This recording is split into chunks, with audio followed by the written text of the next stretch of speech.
change your mind. I'm going to do it up a bit, see if I can do it with my Swiss Army knife. It's going to just make things a little more difficult. Like coming outside of your legs, remember, triangle of death, chin, knee, knee, your femoral artery, heart, your lungs.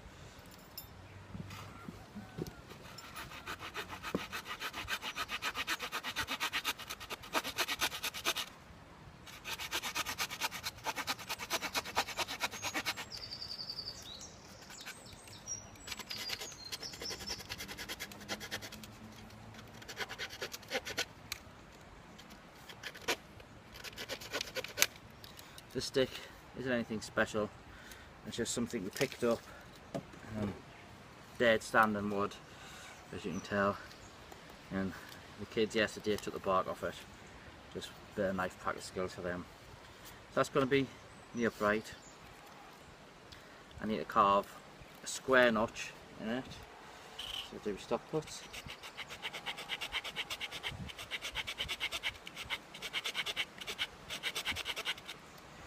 One stop cut, measure the thickness of our stick, just a little room for error, come back in,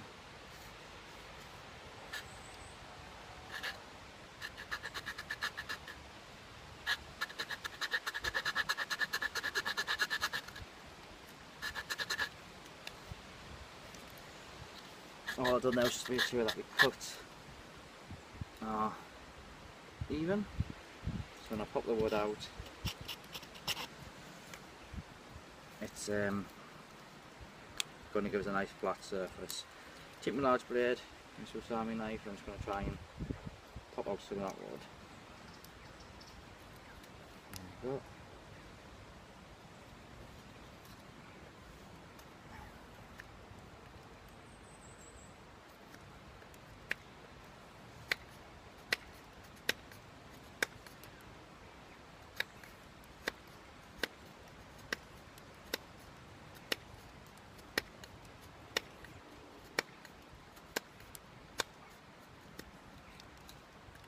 I've reached that stop cut, come in again from the other side.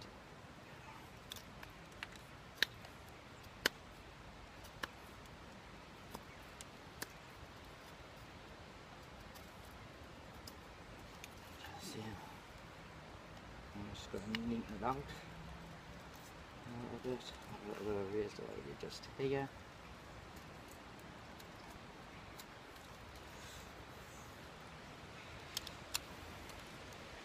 I'm looking at this for this soft pithy centre and thinking, maybe this isn't the best wood in the world to use.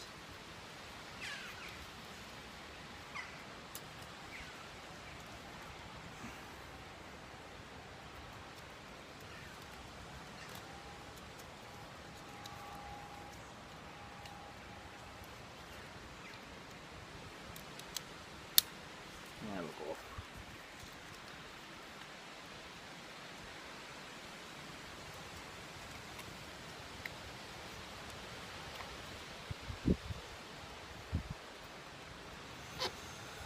A nice square notch. Cut out with that now. So we've got a square notch there. We'll have our second square notch. Cut out about there. We'll just mark that off there. And we'll come back to there. Put a blade away, making sure I keep my fingers out of the way. Pull the saw out, make 2 stop cuts again. There we go, there's my marks. Again, outside we triangle of death.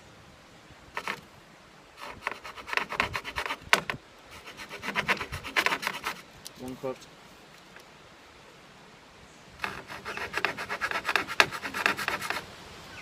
Two cuts, and then we'll try and pop them out.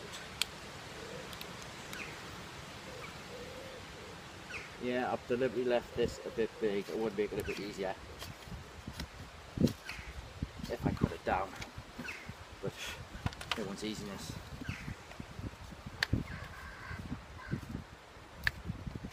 No, see, I don't know how long will I make this stick, so that's the reason why I haven't cut it down yet.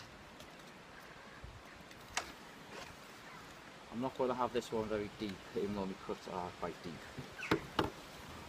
Yeah, I've come inside my danger area, which I shouldn't do, but what I'm doing, if the knife slips, my arm's actually stopping it from going anywhere.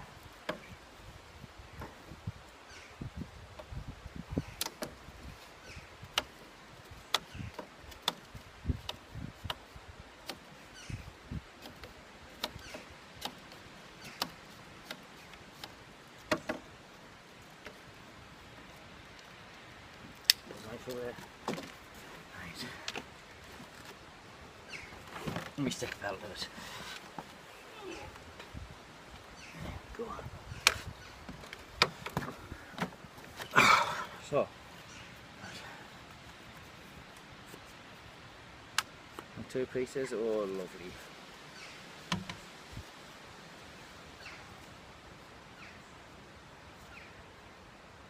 Now we need a stick at the back.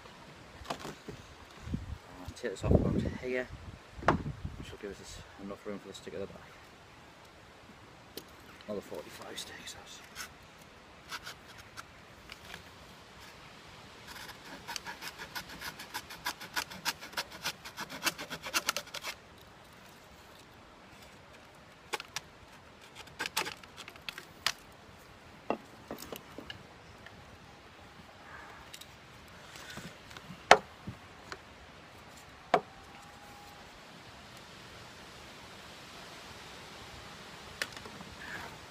About where that is, I need to make, sorry, about where that knot is, I need to make a 7 notch. So I'll do that.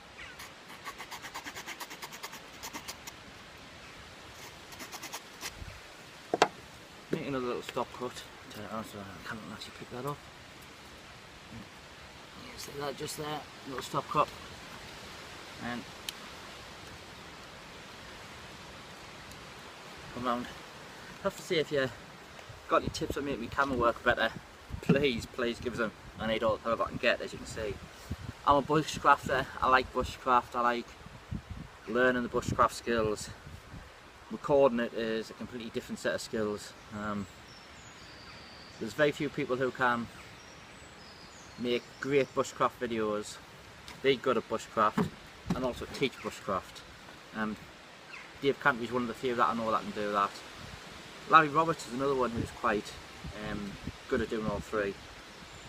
Then you've got many others who are great bushcrafters, but the camera skills are lacking. That's because the bushcrafter is not cameraman. Then you've got others who are great with the camera and bushcraft skills are lacking. And you've got others who are good with camera, good with bushcraft, but they can't teach anybody, they're just not teachers. Doesn't mean they're not good people, doesn't mean they're not good bushcrafters, just means they're not very good at teaching other people a skill.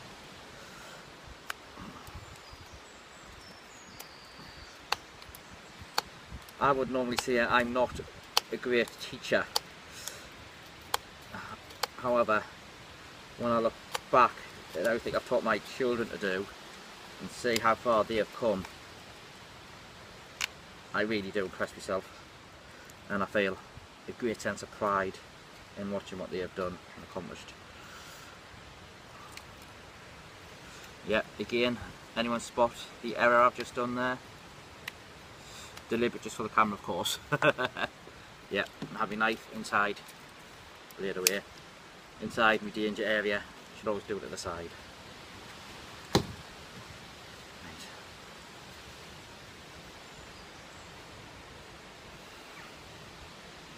Okay, schoolboy error.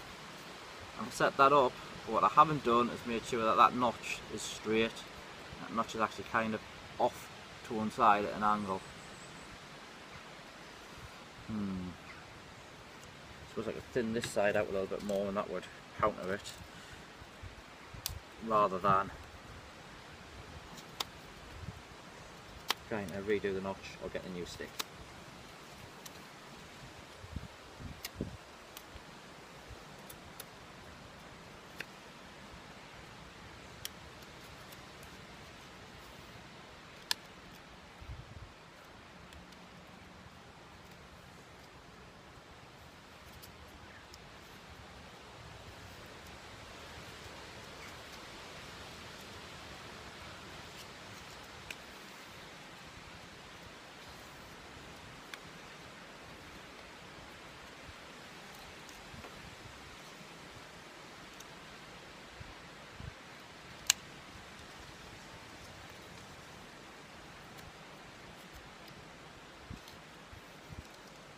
Looks uncomfortable doing everything outside your leg, and to be honest, it's very, very uncomfortable. It's not the easiest skill to try and do. I'm hoping I keep doing that, it's going to become second nature to me instead of doing it here. Right, there we go, I've got that notch. Put in, I've got that notch. Ready now, so now what I've got to do is put a notch there. I'm trying to think which way would be best to put my notch. To the 45 that way.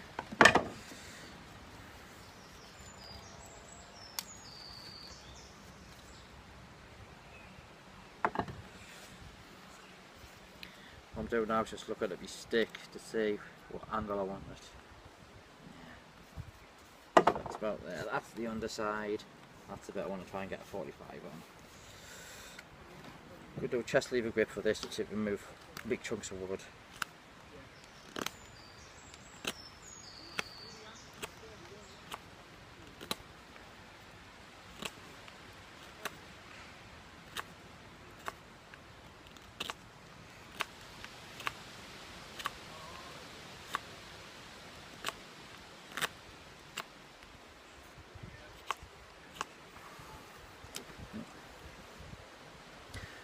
That's the chest lever grip.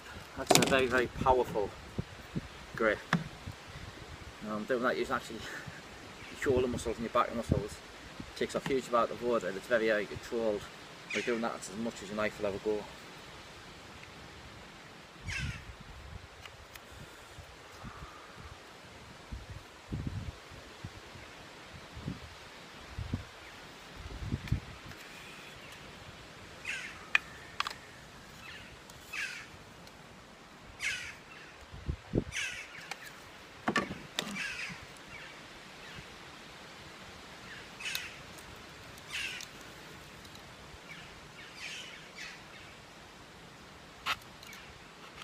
What I'm doing now is just putting a 45-degree angle on the end of this, just short of perfect.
No.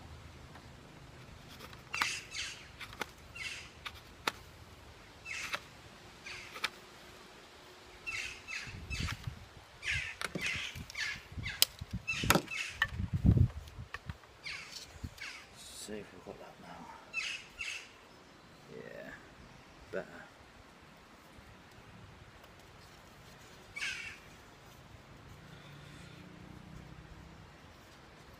Can't do it that way.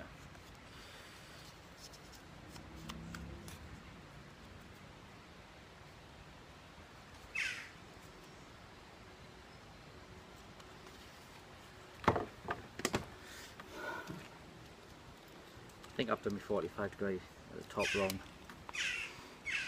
Yeah.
Now comes the tricky part.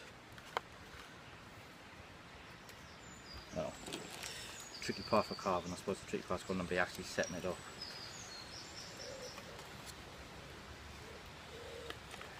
Put that in there like that. Put that like that.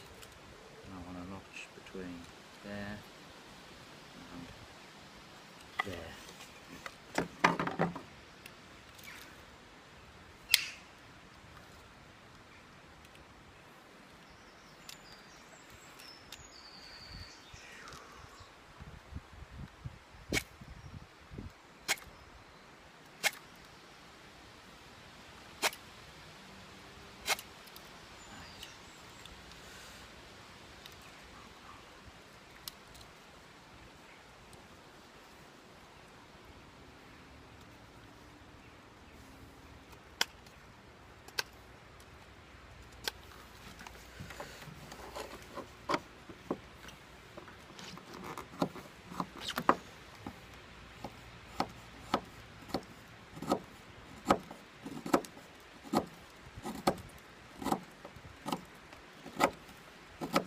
You have inside a triangle of death there, which I always preach to everybody to stay out of.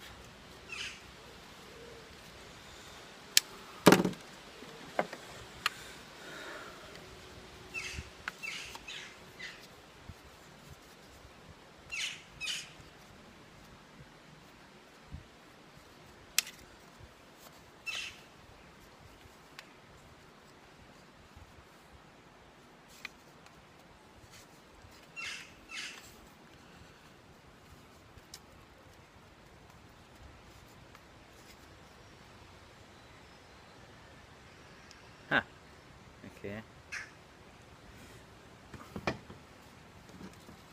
Good to know. I'll put my notch in the wrong way. See, so I like watching all these YouTube videos and how-tos, because unless you get every single detail right, and you needed a notch there, I've put it in, and I put it the wrong way.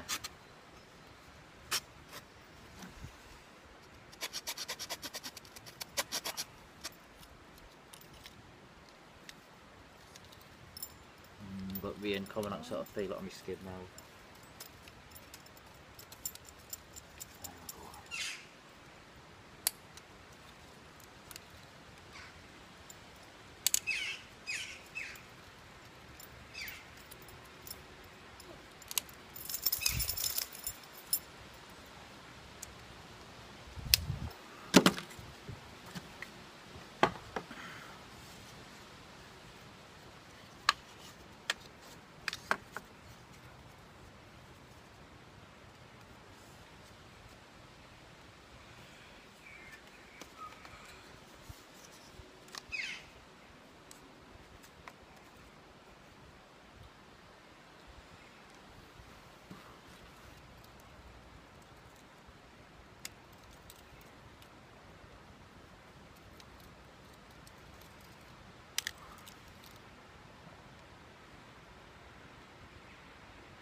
Stick up.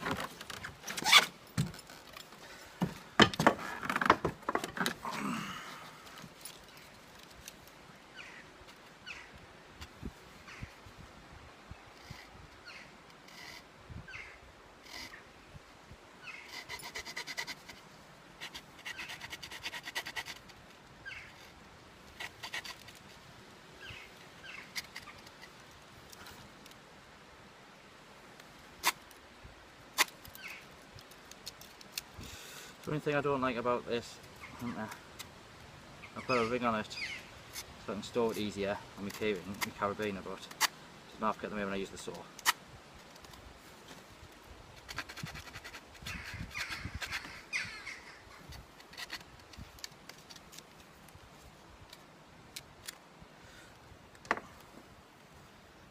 go on, I'm trimming it up with my knife now. Just to clean that edge off a bit.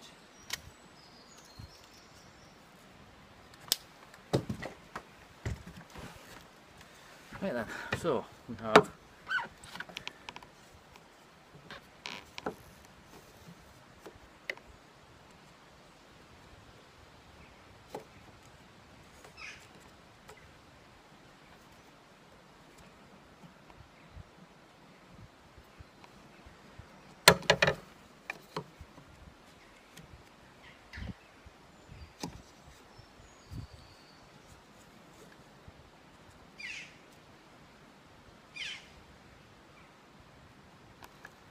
when the weight's on there, it's locked in. This I'm going to sharpen to a point. Then as my hammer comes in, hits me bait stick. Oh, not too much on there, have I?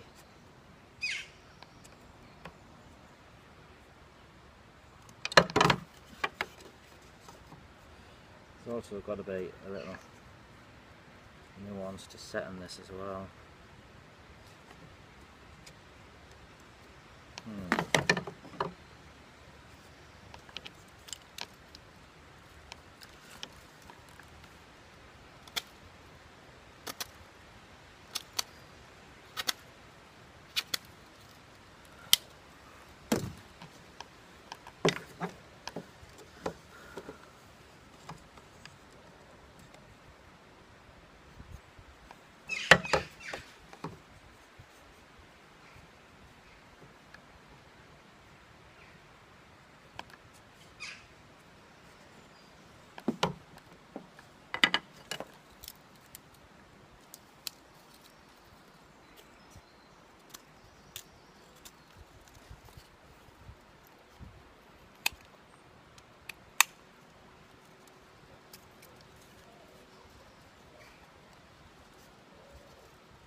The reason why all these keep out the danger areas and not with your knife, apart from just being common sense, the main reason for doing it is if you're out and by yourself in the bush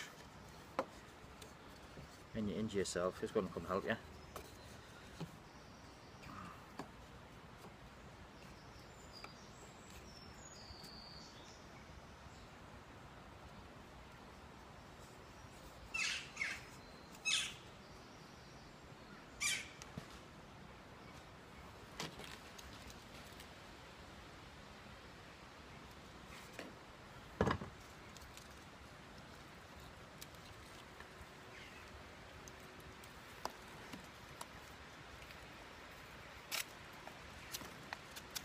Tell you what I'm going to do, break out the bad boy and back a BK2 for this, just because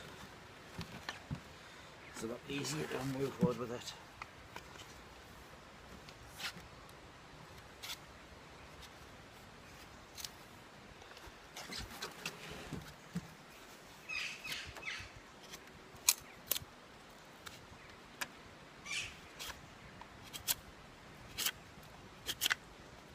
As you can see,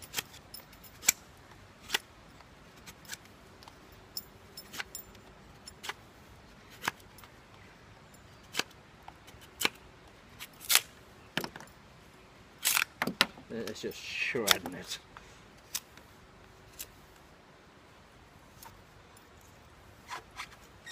That's the BK, back at BK2.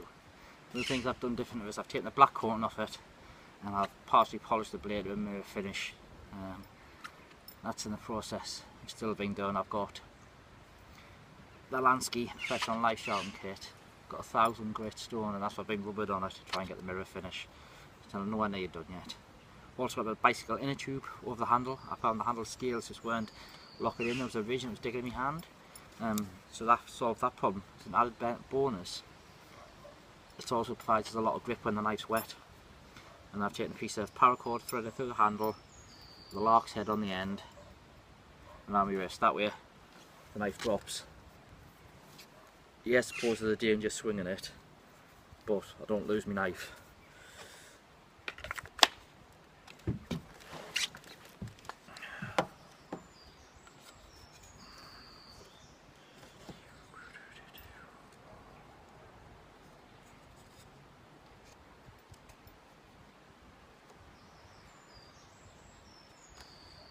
I'm impressed with that. Now I just need to go get a nice big rock or a log. And some breeze blocks over there, I'll use that. And that's a deadfall made. Perfect.